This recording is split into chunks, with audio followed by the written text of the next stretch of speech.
Bonjour, alors je vous ai déjà présenté le Faucon Millenium pour le numéro 1 de cette nouvelle collection officielle Star Wars lancée par Altaïa autour des vaisseaux et véhicules de Star Wars. Je vous avais dit que donc cette collection qui sort bientôt déjà en kiosque, mais surtout qui est disponible dès maintenant à l'abonnement sur le net pour cet été. Si vous utilisez le lien que je vous mets en description de la vidéo là juste en dessous, à savoir donc SW Promo avec le lien internet qui vous permettra d'en savoir plus sur la collection d'Altaïa, et bien si vous le faites avant le 19 août et que vous vous abonnez, vous aurez droit en cadeau un speeder de Rey qui est également en diecast, donc en métal. Voilà, il s'agit d'une très belle collection de vaisseaux qui n'a rien à voir avec ce qui était sorti auparavant. C'est beaucoup plus gros, c'est en métal. Préciser que c'est pas à la main. Collection totalement inédite, nouvelle, avec de nouveaux vaisseaux, avec des vaisseaux en rapport avec les nouveaux films, avec les nouvelles séries. Donc même si avec ces deux premiers numéros on a le Faucon Millenium et là le TIE de Vador, vous trouverez aussi les véhicules de la postlogie. Vous aurez même des véhicules comme le Razor Crest, le vaisseau que l'on voit dans la série Le Mandalorian. Voilà, quelque chose de fort sympathique. Voilà, donc je vous invite à aller voir ce que ça donne. Et aujourd'hui, le TIE de Vador, voilà, que je vous ai présenté plusieurs fois en maquette. Et son fascicule, c'est le numéro 2. Alors, comme d'habitude avec ce genre de collection, les prix évoluent avec les numéros et on obtient donc le prix final de chaque exemplaire au numéro 3. Le premier numéro était à 4,99 € pour le Faucon. Ce second numéro est à 9,99 €, on va arrondir à 10 €. Et si j'ai bien compris, à partir du numéro 3, c'est 17,99 €, mais si vous êtes abonné, le numéro 3 est offert. Donc ce que je vous propose, sans plus tarder, c'est de voir ce que donne l'intérieur de la boîte. Alors tout comme le Faucon, très belle boîte avec un fond rouge, des petits dessins sur les côtés, Star Destroyer, navette, X-Wing, voilà. Et ici le Faucon, du coup c'est certainement exactement la même boîte qu'on retrouvera pour tous les véhicules. Et donc là la seule différence c'est que l'intérieur est effectivement le TIE de Vador.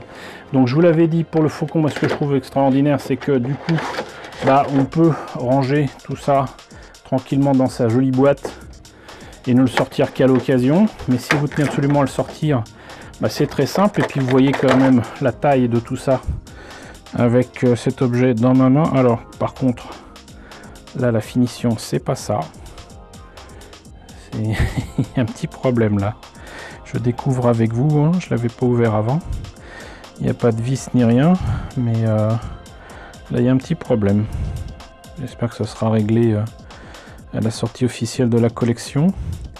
Mais donc là je vous confirme que c'est lourd et que tout ça c'est en métal, et les détails qu'il faut là où il faut, même si c'est pas peint, je vois qu'il y a les moteurs à ion ici et là qui sont absents de la maquette de Revell par exemple. Et là on a les canons devant. Alors à l'intérieur j'ai pas l'impression qu'il y ait quoi que ce soit, mais il y a juste un petit problème ici, espérons que ce soit provisoire. Et donc c'est peint à la main, et j'ai envie de dire que là pour les panneaux ça se voit un peu quand même, hein. Voilà, et c'est assez étonnant de voir qu'il y ait plus de patines sur ce vaisseau qu'il n'y en a sur le Faucon, mais c'est quand même un bel objet, c'est un très très bel objet. Et donc si vous tenez à l'exposer avec son petit socle, vous mettez ceci comme ça, hop, mettez ça comme ça, et hop, voilà, Darth Vader's TIE Fighter, voilà, parce qu'effectivement on ne le voit que dans la guerre des étoiles. Donc ma foi, un bel objet franchement, et on va voir ce que nous réserve immédiatement le fascicule. Petit aparté, je me disais au fait, il n'y aurait pas une petite différence quand même de boîte? Et si, regardez, la différence, c'est que le taille de Vador, la boîte est quand même presque 2 fois plus épaisse que le Faucon. Hein, voilà, c'est pas, contrairement à ce que je disais, c'est pas exactement les mêmes boîtes, c'est le même style de boîte, ça sera pas la même boîte à chaque fois. Voilà, il y a un petit peu la différence, juste comme ça. Et donc pour le fascicule, donc là j'imagine que, encore une fois, c'est une photo du modèle de tournage. Vous observerez d'ailleurs que le cockpit, on ne voit pas de partie transparente et c'est normal puisque pour éviter les reflets dessus, bah, il n'y a tout simplement pas de vitre. Voilà. Et là donc, prototype TIE Advanced X1. Voilà, comme ça met tout le monde d'accord. Il s'agit donc d'un modèle spécialement fait, pas forcément pour Dark Vador, mais en tout cas il n'est pas il n'y en a pas des tonnes dans l'armée impériale, hein, dans la flotte impériale. Hop, là c'est amusant de voir un X-Wing qui poursuit le taille de Vador dans le film. Au contraire, il les supplante tous et il ne se fait avoir que parce qu'un TIE Fighter lui fonce dessus et donc l'éjecte de la tranchée de l'étoile noire suite à un tir du Faucon. Donc voilà, design exclusif. Je me charge de couvrir moi Dark Vador. Et là, donc là, même réflexion que pour le Faucon. Il manque en fait vraiment que quelques vues avec notamment le dessous du vaisseau. Mais là, ça permet de voir que la patine de cet objet qui est proposé est un petit peu trop poussée. Un petit peu trop. Dark Vador. Donc, Anakin Skywalker, maintenant tout le monde le sait. Il tombe sur Luke à bras raccourcis. Et sinon, série TIE, alors, cette version du TIE Bomber est assez étrange. Pas l'impression que ce soit la vraie version qu'on voit dans l'Empire contre-attaque. D'ailleurs, il écrit vaisseau d'abordage TIE, donc ça n'a rien à voir avec le TIE Bomber auquel je pensais. Sinon, TIE Striker qu'on voit dans Rogue One, le TIE Interceptor, et là, le chasseur lourd TIE RB qu'on voit à peine dans le film Solo. C'est bien dommage d'ailleurs, parce que c'est un bien beau design, franchement, et je le trouve absolument superbe. Et là, donc, justement, véhicule d'attaque faucheur TIE RP. Je l'aime un peu moins, mais c'est peut-être parce qu'en fait, il a une forme qui me rappelle la navette de Kylo Ren, et que la partie panneau solaire est un petit peu trop développée, mais c'est joli aussi, et le TIE Bomber auquel je pensais est bel et bien là. Voilà.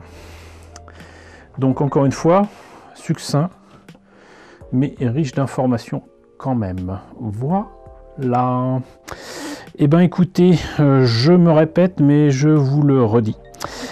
Si vous vous abonnez avant le 19 août avec les liens que je vous ai mis en description de la vidéo, vous aurez la possibilité d'avoir le speeder de raid. Pour ça, c'est simple. Vous allez sur le lien que j'ai mis en description, vous rajoutez le code SWPROMO en vous abonnant. Et comme ça, mes amis d'Altaïa sauront que vous êtes passé par moi ou par quelqu'un d'autre à qui ils ont envoyé donc ces premiers numéros pour la promo. Donc ça serait cool. Voilà. Et donc dans la vidéo sur le Faucon, je vous ai établi tous les beaux cadeaux que vous aurez en vous abonnant. Vous savez maintenant ce qui vous attend pour les vaisseaux et cette collection. Donc ma foi, c'est à vous de voir. Vous avez tout cela entre les mains et je vous ai informé de tout cela. En tout cas, j'espère que la présentation de ce TIE de Dark Vador vous a intéressé. N'hésitez pas à me dire ce qu'il en est dans la section commentaires.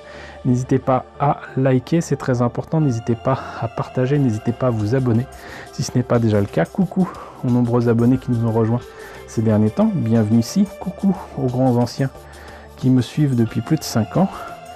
Merci à tous de votre utilité, merci à tous de votre soutien sur Tipeee et sur Paypal. Surtout, prenez soin de vous. Je vous laisse avec la liste des contributeurs de la chaîne et je vous dis à très bientôt pour la présentation, je l'espère, d'autres numéros de Star Wars Vaisseaux et Véhicules.